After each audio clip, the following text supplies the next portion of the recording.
September 20th, 2023, a date which will live in infamy for the Gojo fans. Chapter 236 was leaked, and the death of Gojo Satoru was revealed to the public. It instantly became viral. Almost everyone on the internet knew who the bisected one was through the countless shitposts.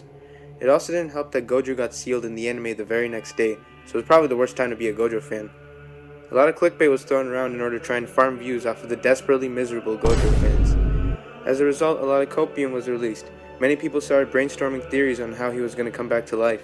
I have brought together 10 theories and ranked them from the ones that make the most sense and don't ruin the story to the most copium, bullshit, brainrot theories.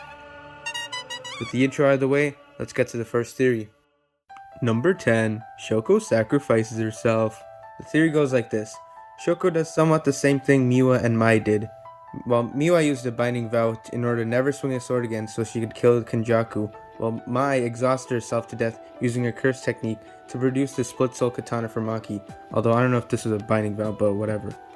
So I think Shoko will either use a binding vow to never use her technique again, or just die in the process of reviving Gojo. And her death would serve as a consequence for the revival of Gojo, and would make the story more tense, because once you lose your healer, you gotta be extra careful to not get injured.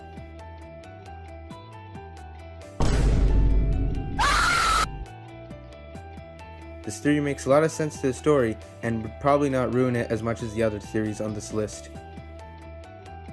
Number 9. Why did he wave goodbye to the dead people? I'm sure this theory is the reason why many people think he's still alive. So while he's at the airport, he seemingly waves goodbye to his dead friends, and then the next panel shows an airliner, so supposedly Gojo departed from them. He might have also just been waving hello, but that's up for debate. This reminds me of a scene in JoJo where a presumably dead character says goodbye to his dead brother before returning back to the real world. However, this scenario requires Gojo to have enough resolve to want to return to the real world and continue his fight. I like this theory. It gives Gojo an option to choose between helping out the people he cares for or spending the rest of his time with his closest friends during the happiest time of his life. Number 8. You didn't cut off my head theory. This theory is fairly simple. Gojo survived the Toji combo because Toji didn't completely cut off his head and he was able to use RCT to heal himself. Sure, the head, specifically the brain, is the most important part of your body and RCT is produced from the brain, but you can't be downplaying the rest of the human body. Gojo lost his forearms, intestines, and everything below it. You don't need a doctor to explain why that's a lethal injury. Not to mention, the amount of blood you would lose from such an injury would be astronomical. Also, in chapter 37, Todo explained that cursed energy is produced from the guts and spreads throughout the body. Since reverse cursed energy is born from said cursed energy, the two body parts he needs to revive himself are gone. This theory can be broken down into the fans taking everything Gojo says as fact and ignoring the seriousness of his injuries. Number 7. Binding vow to give up one of his eyes. So in this theory, Gojo sacrifices one of his eyes in order to fully heal himself and come back to the battlefield. Maybe he could even donate the eye to someone who needs it. Someone like...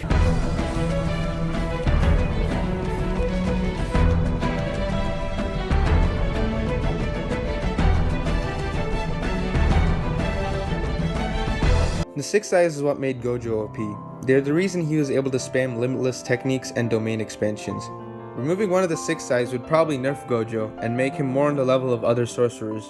I really like this theory because now Gojo is able to fight Sukuna alongside the other people he has trained. This might have been what Gojo wanted to do for the longest time. The loneliness of being the strongest would finally go away.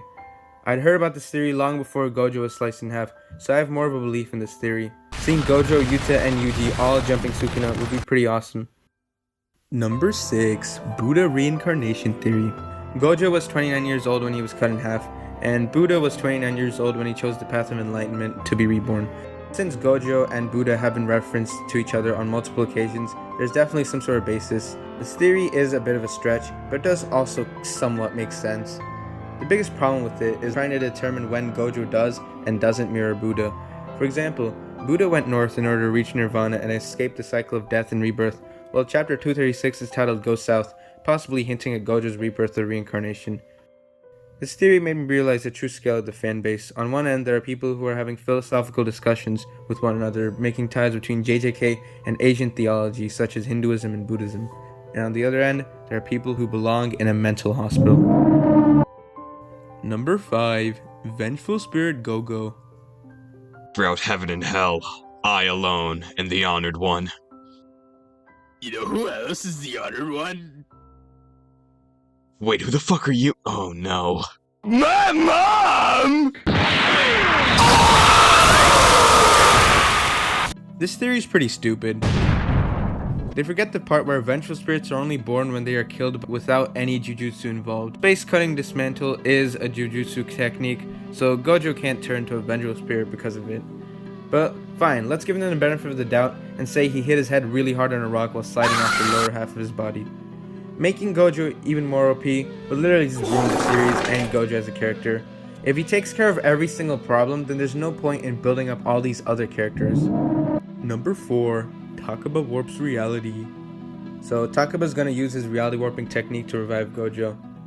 This theory is also kind of disproved in the fight between Kenjaku and Takaba, because when he sees Hazunoki's dead body, he is frightened instead of just using his technique to revive him. This theory would literally turn the series into a comedy. Takaba could literally just bring back every other character that died and make it into a happy ending where nothing goes wrong. The only people who want that are brain-dead idiots who have an unhealthy obsession with fictional characters. Death is important for good storytelling. Even stories with happy endings have dead characters. Warping reality to bring someone back is just really lame. I would probably drop the series if this happened.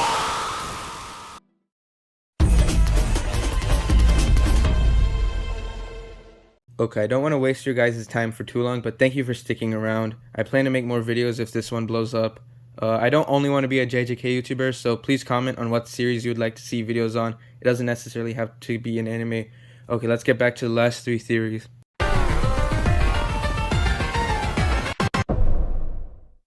Number 3, lime green. Dude, I'll make. I'm bored. Wanna smash? Sure, why not la la la la la la la la la? How the fuck did you? You're fucking gay! As in homosexual! I can explain!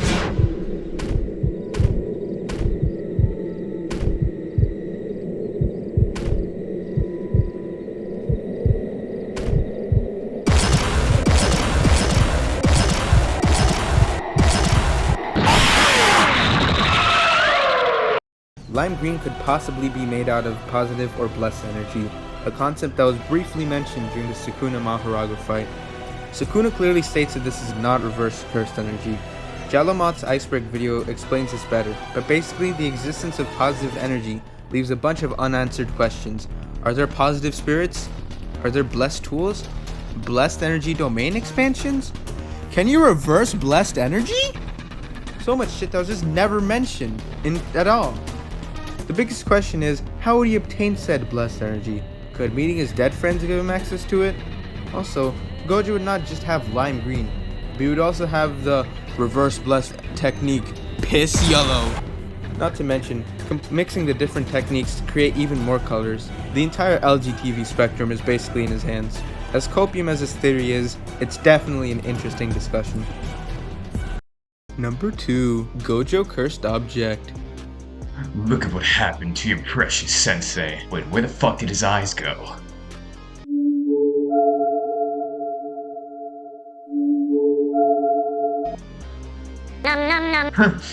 You lost the first time. There's no reason you'll win now.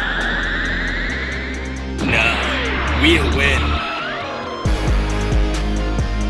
While Gojo doesn't have nearly as much knowledge on cursed energy as Sukuna does, turning into a cursed object does not seem like the most impossible thing for him, considering the insane shit we've seen him pull off. That's basically the only explanation I can give to this theory. As stupid as it is, I really hate the fact that the chances of this happening are next to impossible, but not 0. Number 1. There's 2 Gojos? I'll take credit for this theory. Domain expansion, infinite brainrot. World-cutting dismantle! The very instant his skin came into contact with the World Cutter Dismantle, Gojo decided to store incredible amounts of reverse cursed energy in his brain and his balls. He shot out the RCT after a few minutes. Each half grew back to its respective body. A shirtless Gojo and a pantless Gojo. Every female reader died from a stroke. The 2 Gojos jumped the ever-loving shit out of Sukuna. Now stop it! How the fuck is this possible? World-cutting dismantle! Sukuna slices them in half, a fatal mistake. The Gojos exponentially multiply with each slash. All of them collectively decided to fuse together to create true beauty, ultimate form Gogo. I refuse to die by your hand. You are merely a speck of dust compared to me. You talk a lot of shit for a guy in shitting distance. What do you mean by that? This truly was the Kaizen, Gojo. Yes, Yuji, the Jujutsu Kaisen. Give me your hand.